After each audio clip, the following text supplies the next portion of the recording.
First பேனில் எண்ணெய் heat ஆனதுக்கப்புறம் இந்த மாதிரி கருவேப்பிலையும் வரமிளகாயும் ஆட் பண்ணிக்கோங்க. வரமிளகா காரத்துக்கு தேவையான அளவுக்கு 2 கூட போட்டுக்கலாம். அது ஆப்ஷனல் தான். அதுக்கப்புறம் வெட்டி வச்சிருக்க பெரிய வெங்காயத்தையும் பூண்டையும் போட்டுக்கோங்க. பூண்டு வந்து ஒரு 4, 5 பல் இருந்தாலே போதுமானது. ஸோ இதுக்கப்புறமா நல்லா வதக்கி விட்டுக்கோங்க. இது நல்லா பச்சை வாசனைலாம் போனதுக்கப்புறம் இந்த ஸ்டேஜ் வந்தோடனே வெட்டி வச்சிருக்க தக்காளி எடுத்து போட்டுக்கோங்க. தக்காளி வந்து 1க்கு 2ஆவே போட்டாலும் ஓகே. பிகாஸ் நம்ம லாஸ்ட்டாக அரைக்கிறது தான். ஸோ அதுக்கப்புறம் பார்த்திங்கன்னா இந்த தக்காளி வந்து அதிகமாக இருக்கிற மாதிரி பார்த்துக்கோங்க வெங்காயத்தை விட. அதுக்கப்புறம் உப்பு போட்டு நல்லா வதக்கி விட்டுக்கோங்க. சீக்கிரமாக வெந்துடும் தக்காளி உப்பு போட்டால்.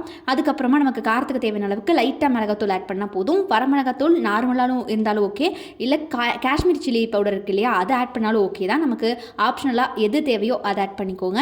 அதுக்கப்புறம் இதோ இந்த மாதிரி ஸ்டேஜ் வந்தோடனே போதும். இந்த அளவுக்கு வதங்கினா ஓகே. அதுக்கப்புறம் ஹீட்டு போனதுக்கப்புறம் நல்லா அரைச்சி எடுத்துக்கோங்க.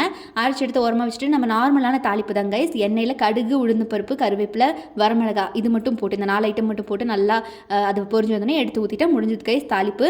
இட்லி தோசைக்கு பக்காவாக இருக்கும். கண்டிப்பாக ட்ரை பண்ணி பாருங்கள். மறக்காமல் ட்ரை பண்ணி பார்த்துட்டு எப்படி இருந்துச்சுன்னு சொல்லுங்கள் கைஸ்.